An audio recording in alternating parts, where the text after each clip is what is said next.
In the early 2000s, a very specific status symbol took over Hollywood red carpets: a living, breathing animal, selectively bred to be small enough to fit inside a designer handbag. To understand the absolute extreme of this aesthetic, look at this one-to-one scale comparison. A Chihuahua named Pearl currently holds the Guinness World Record for the shortest living dog. From her paws to her shoulder, she measures exactly 9.14 centimeters, roughly the height of a standard credit card. That extreme, pocket-sized aesthetic triggered a massive surge in consumer demand. Buyers wanted dogs that would stay looking like puppies forever, which gave rise to a highly lucrative, entirely unregulated market for teacup breeds.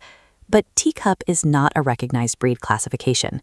Unethical breeders use the term as a marketing scam to sell premature puppies or intentionally stunted runs. They charge exorbitant prices for animals that have been deliberately separated from their mothers too early to restrict their natural growth. Our desire to turn a canine into a cute, handheld accessory has collided with hard biological reality. We have pushed the mammalian body to the absolute limits of what it can endure. To understand the physical toll of extreme miniaturization, we have to look beneath the fur. When you examine the internal architecture of a toy dog, you find a structural system hanging by a thread. Their bones are incredibly delicate. Everyday events that would normally be harmless, jumping off a bed, wrestling with a child, or simply getting tripped over, routinely result in severe bone fractures and head trauma. Looking at this 3D wireframe of a toy dog's skull, you can see a common defect called a molera, or an open fontanelle. It is a literal hole at the top of the head, where the cranial bone plates completely fail to fuse together, leaving the brain dangerously exposed.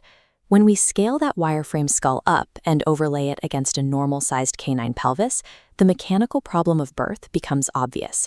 Breeders aim for a rounded, apple-dome skull, but forcing that disproportionately massive head through a tiny mother's pelvic canal often leads to dystocia, obstructed labor. A safe, natural birth is physically impossible.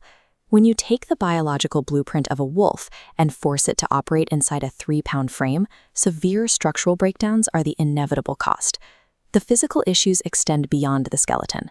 If you've ever watched a Chihuahua or a Yorkie, you have likely noticed they are almost constantly shivering. That is a symptom of a metabolic engine in severe distress. Toy breeds lack the body mass and insulating fat required to retain their own heat. A slight drop in room temperature triggers hypothermia, forcing their bodies to rapidly pull warmth away from their extremities to keep their vital organs functioning. Trying to stay warm rapidly burns through their energy reserves, leading to a second metabolic crisis, hypoglycemia. Their fast metabolism demands constant fuel, but their tiny bodies cannot store enough blood sugar to keep up. When a toy puppy's blood sugar crashes, they become lethargic, lose coordination, and can seize.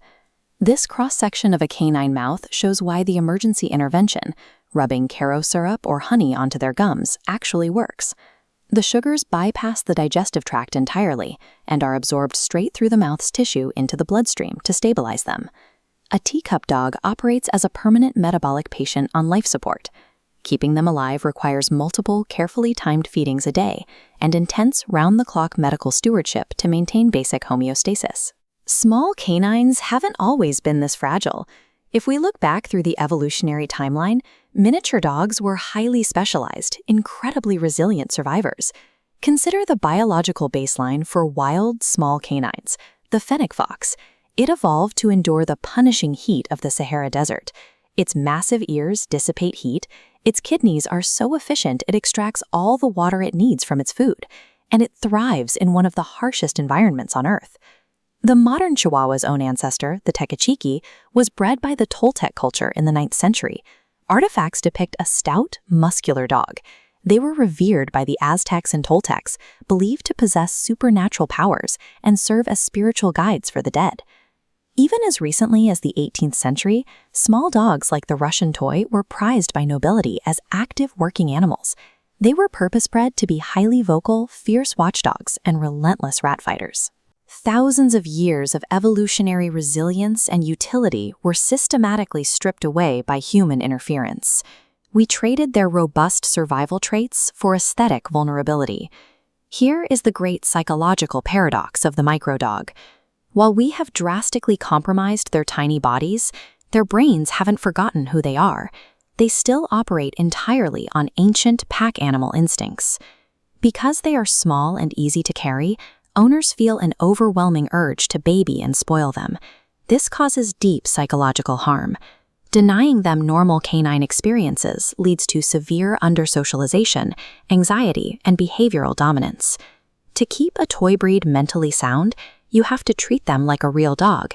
That means putting them down, letting them walk on the ground to explore their environment, and enforcing strict obedience training to establish clear pack leadership. Ethically loving a toy dog requires walking a difficult line. You have to aggressively monitor and protect their incredibly fragile biology, while fiercely respecting the ancient, unyielding spirit of the wolf still hiding in